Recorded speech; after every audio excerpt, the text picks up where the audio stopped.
रहा है। तो जब भी टोटल नंबर ऑफ एलिमेंट्स दिया हो और मैट्रिक्स का पॉसिबल ऑर्डर पूछे तो कुछ भी नहीं करना है, उसको देखना है उसका मल्टीप्लाई करके करने का कितने तरीका हो सकता है। जितना तरीका होगा उतना ही टोटल नंबर ऑफ।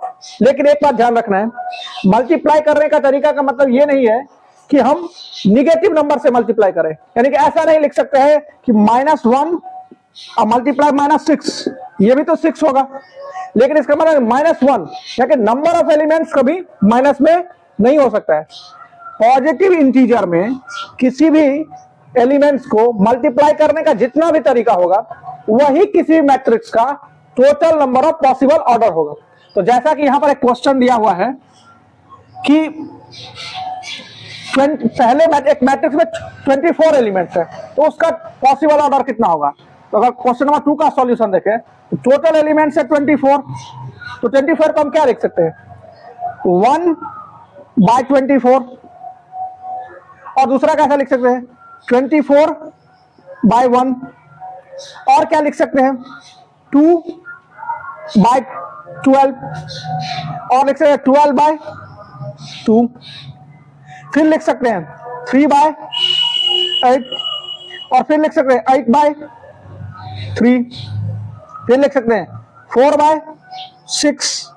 और फिर लिख सकते हैं 6/4।